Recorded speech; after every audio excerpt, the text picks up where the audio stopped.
تراویح کی جو نماز ہے یہ حضرت عمر کی سنت ہے. نبی نے تیسرے دن صحابہ کو منع کر دیا تراویح پڑھنے سے اور غضبناک ہوئے. اس سے کسی نے سوال پوچھا کہ کیا اس پہ غضبناک ہوئے کہ نماز پڑھنے کیوں آ رہے ہو؟ اس نے کہا نہیں، غضبناک اس پہ ہوئے کہ فرض نہ ہو جائے. یہ بھی گھمایا ہے بات کو. بھائی غضبناک اگرچہ وجہ یہی تھی کہ فرض نہ ہو جائے، لیکن غضبناک ہوئے اس پر کہ دوبارہ پڑھنے کیوں آ رہے ہو، اتنا شوق کیوں دکھا رہے ہو.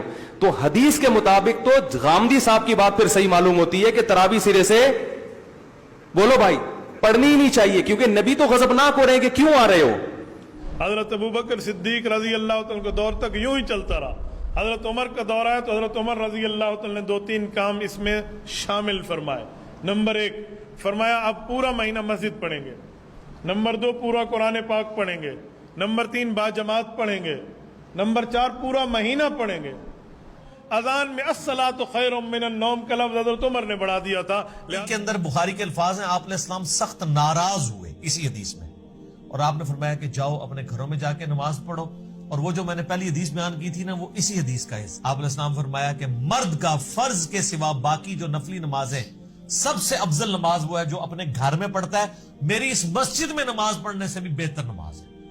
یعنی اللہ کے نبی کے پیچھے کوئی فرض نماز کے سوا نفلی نماز پڑھے اور مسجد نبی میں بھی پڑھ رہا ہو، تب بھی ان دونوں سے بہتر ہے گھر میں وہ نفلی نماز پڑھے. کہ جو تراویح نہیں پڑھتا اس کا روزہ ہی نہیں ہوتا. حتیٰ کہ آپ دنیا سے تشریف لے گئے. پھر سیدنا ابوبکر کا دور آیا اور یہ معاملہ اسی طریقے سے ان اٹینڈڈ چلتا رہا. پھر حضرت عمر کا دور آیا تو حضرت عمر کے بھی ابتدائی کچھ سال اسی طریقے سے گزرے. یہ مسلم شریف کی حدیث ہے. انہوں نے کہا اس سے بہتر وہ نماز ہے جو رات کے آخری پہر میں اٹھ کے ادا کی جاتی ہے. بس یہ کہ وہاں سے چلے گئے. یعنی مراد یہ کہ وہ حضرت عمر والی نماز پڑھتے تھے اور یہ جسٹ فیسیلیٹیٹ کیا. حضرت عمر بھی اس کو افضل نہیں سمجھتے تھے، لوگوں کو اکوموڈیٹ کیا. اس لیے شیعہ کا یہ موقف ہے کہ حضرت عمر نے جو شروع کروایا وہ اس کو بدعت سمجھتے ہیں. وہ بھی ایکسٹریم پہ گئے. حضرت عمر نے کبھی بھی اس کو ایز اے فرض کے طور پہ جاری نہیں کیا، جسٹ ایک مستحب کے طور پہ کیا. اور خود بھی وہ آپ دیکھ لیں انہوں نے تو نہیں پڑھی وہاں پہ نماز. جب ہم یہ کہتے ہیں خود تو کوئی نہیں پڑھی ہے، کہتے ہیں دیکھو جی یہ حضرت عمر کو کہتے ہیں نعوذ باللہ، وہ کہتے کچھ تھے کرتے کچھ. سر جو انہوں نے کہا انہوں نے وہی کیا ہے. انہوں نے کہا اس سے بہتر نماز جو ہے رات کے آخری پہر میں پڑھی جاتی ہے، کیونکہ بخاری مسلم میں کہ یہ حدیث ہے نبی علیہ السلام نے آخری پہر میں اٹھ کے یہ نفلی نمازیں ادا کی ہیں. تو حضرت عمر تو نبی علیہ السلام کے طریقے کے اوپر چل رہے تھے. کہ شیعہ تراویح کیوں نہیں پڑھتے؟ اس سوال کا جواب جاننے کے لیے سب سے پہلے ہمیں یہ دیکھنا ہوگا کہ اس سلسلے میں پیغمبر اکرم صلی اللہ علیہ وآلہ وسلم اور اہل بیت علیہ السلام کا کیا موقف ہے، کیونکہ ہم فقط پیغمبر اکرم اور اہل بیت رسول علیہ السلام کے اتباع کے پابند ہیں. تراویح کہتے کسے ہیں؟ آج کی عام اصطلاح میں ماہ رمضان المبارک کی راتوں میں نوافل کو جماعت سے ادا کرنا تراویح کہلاتا ہے. شیعہ تراویح اس لیے نہیں پڑھتے کیونکہ زمانے رسول میں ایسی کسی نماز کا کوئی تصور موجود نہیں ہے. رسول اللہ نے اپنی حیات طیبہ میں کبھی نوافل کو جماعت سے ادا نہیں کیا، اور یہ شیعہ سنی کتابوں میں موجود ہے. مولا علی علیہ السلام نے اپنی ظاہری خلافت میں خطبہ دیتے ہوئے ارشاد فرمایا، الکافی کی 8ویں جلد میں یہ خطبہ موجود ہے. امام ارشاد فرماتے ہیں کہ واللہ لقد امرت الناس ان لا یجتمعوا فی شہر رمضان الا فی فریضۃ وَعَالَمْتُمُوهُمْ أَنَّ اجْتِمَاعَهُمْ فِي النَّوَافِلِ بِدْعَةٌ. مولا علی نے فرمایا کہ یاد رکھو کہ نماز واجب کے علاوہ کسی مستحب نماز کو جماعت سے ادا نہیں کیا جائے گا، اور نوافل کو جماعت سے ادا کرنا بدعت ہے.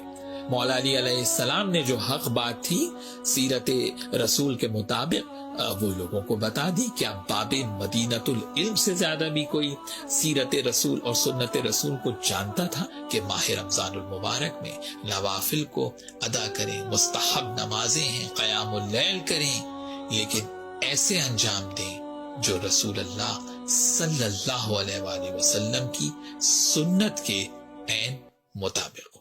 الگ نماز نہیں. ٹھیک، میں نے جو بات کہی تھی وہ یہ کہی تھی کہ تراویح کوئی الگ نماز نہیں ہے، یہ تہجد کی نماز ہے. اب سوال پیدا ہوتا ہے قیام اللیل سے مراد کیا ہے؟ یہاں پہ میں تراویح کا جو پس منظر ہے وہ بیان کر دینا چاہتا ہوں. دیکھیے جیسا کہ ہم نے خطبے میں بھی دیکھ لیا، اللہ نے قیام اللیل جو ہے اسے فرض نہیں ٹھہرایا تطوعا، قرآن مجید میں بھی اس کا کوئی ذکر نہیں۔ حضور نے تراویح کی نماز یا قیام اللیل نہ اسے فرض قرار دیا، نہ اس کے بعد جماعت کوئی اہتمام کیا مستقل، صرف 3 راتیں آپ نے جماعت کروائی ہے، اس میں 8 رکعتیں آپ نے پڑھی ہیں کہ جو آپ کا معمول تھا تہجد کا وہ پڑھی، اور تہجد کے وقت ہی جماعت کرائی ہے۔ یہ ہے وہ حدیث، اس کے علاوہ کسی نماز تراویح جو ہے جو ہم پڑھتے ہیں 20 رکعتیں عشاء کے ساتھ متصل، اس کا کوئی ذکر نہ دور نبوی میں ہے نہ دور صدیق اکبر میں ہے۔ یہ دور حضرت عمر کی خلافت میں ہوا ہے، اور ہم نہیں کہہ سکتے کتنے سال کے بعد ہوا ہے۔ حضرت عمر رضی اللہ تعالیٰ عنہ کی خلافت کا دور جو ہے وہ تو 10 برس ہے، ہو سکتا ہے 5 برس کے بعد ہوا ہو، 6 برس کے بعد ہوا ہو، 12 ہوا ہے ان کے عہد میں۔ اس کو آپ نے خود بدعت بھی قرار دیا ہے، لیکن بدعت حسنہ۔